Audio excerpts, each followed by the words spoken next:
और चलिए रुक करेंगे देवभूमि की खबरों का। चारधाम यात्रा की शुरुआत के साथ ही हरिद्वार में ट्रैफिक पुलिस की लचर व्यवस्था की पोल खुल गई। नेशनल हाईवे पर कई किलोमीटर लंबा जाम लगा हुआ है। हाईवे पर गाड़ियों की लाइन ऐसी लगी कि यात्रियों के घंटों तक मुश्किलों का सामना करना पड़ रहा है। हालांकि अधिकारियों की तरफ से बड़े बड़े दावे किए गए थे और इस बार जाम नहीं लगेगा और बेहद ही शानदार ट्रैफिक प्लान तैयार किया गया है। मगर ट्रैफिक प्लान की तो जैसे हवा ही निकल गई। देखिए तस्वीरें हम आपको दिखा रहे हैं।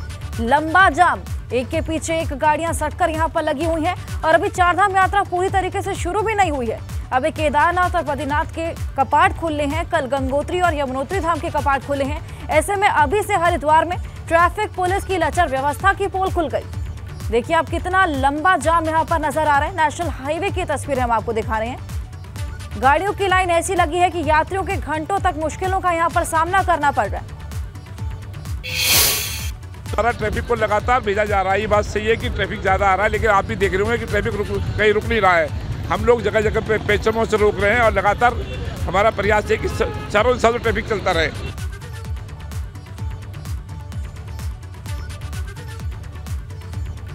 और हमारे सहयोगी विनोद कुमार हमारे साथ जुड़ गए हैं, श्रीनगर से जुड़े हैं।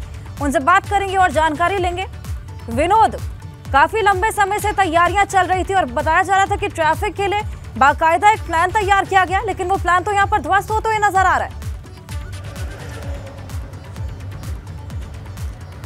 बिल्कुल हर्षा, देखिए चारधाम यात्रा का जो पहला पड़ाव है वो हरिद्वार है, दूसरा ऋषिकेश है और यही दोनों ऐसे स्थान हैं वहीं से होकर ही चारधाम यात्रा की शुरुआत होती है। यानी जितने भी श्रद्धालु चारधाम पर आते हैं तो हरिद्वार और उसके बाद ऋषिकेश से होकर ही वो गुजरते हैं। तमाम तैयारियां चारधाम यात्रा को लेकर राज्य सरकार ने की है, लेकिन हरिद्वार मुख्य पड़ाव है, पहला पड़ाव है, तो कहीं ना कहीं ट्रैफिक व्यवस्था कहीं लचर देखने को मिल रही है। क्योंकि आज रविवार का दिन है और कल से लगातार जिस तरह से गंगोत्री और यमुनोत्री के कपाट उत्तराखंड में खुले हैं, परसों केदार धाम के कपाट खुले हैं और उसके बाद में भगवान बद्री विशाल के कपाट खुले हैं, तो कहीं ना कहीं ट्रैफिक जो व्यवस्था थी राज्य सरकार की वो कहीं ना कहीं लचर देखने को जरूर मिल रही है।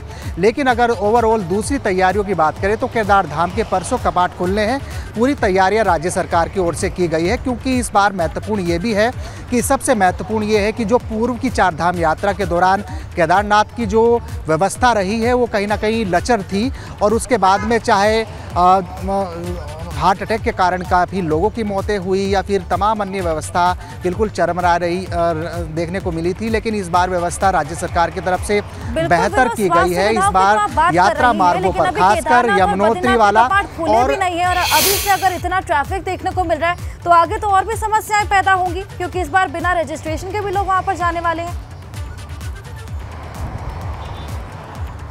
बिल्कुल, देखिए एक चुनौती ज़रूर है राज्य सरकार के सामने, क्योंकि अभी संख्या जो धामों में थी वो सीमित कर दी गई है। अभी यानी जितने भी श्रद्धालु हैं वो धामों में आ सकेंगे, भगवान के दर्शन कर सकेंगे।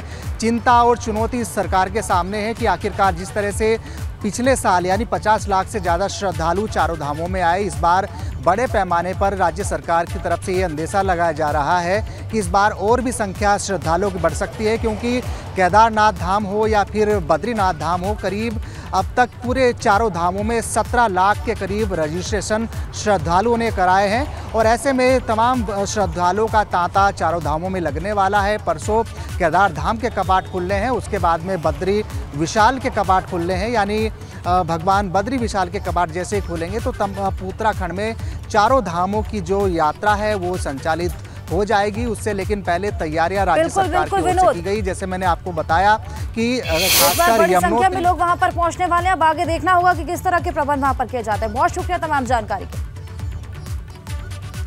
और भगत सिंह कोश्यारी ने पीएम मोदी को भगवान बताया है। रामनगर में महाराष्ट्र के पूर्व राज्यपाल कोश्यारी का बयान सामने आया। पीएम मोदी भगवान है, उनको ही भगवान मानो, ये कोश्यारी बोलते हुए नजर आए। पीएम मोदी भगवान है, उनको ही भगवान मानो, ये बड़ा बयान रामनगर में महाराष्ट्र के पूर्व राज्यपाल कोश्यारी बोलते हुए नजर आए। तो भगत सिंह कोश्यारी ने पीएम मोदी को भगवान बताया और ऐसे में रामनगर में महाराष्ट्र के पूर्व राज्यपाल कोश्यारी का ये बयान हम आपको बता रहे हैं। प्रधानमंत्री नरेंद्र मोदी भगवान है, उनको ही भगवान मानो।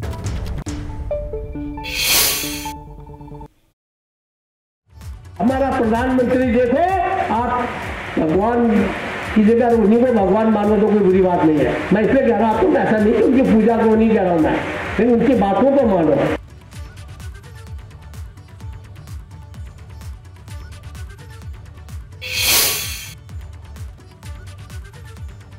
हमारा प्रधानमंत्री देखो, आप भगवान की जगह उन्हीं को भगवान मानो तो कोई बुरी बात नहीं है। मैं इसलिए कह रहा हूँ आपको, ऐसा नहीं कि उनकी पूजा को नहीं कह रहा हूँ मैं, लेकिन उनकी बातों को मानो।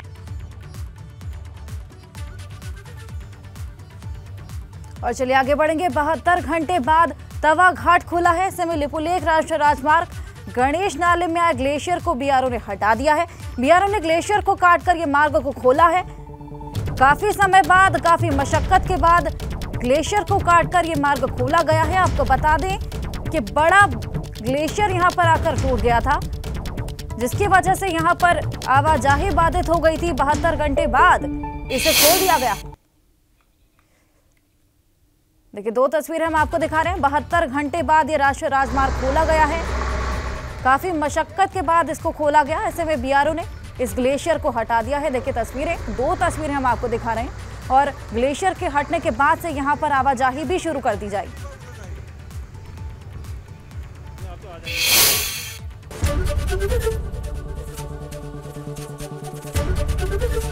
एबीपी गंगा, खबर आपकी, जुबान आपकी।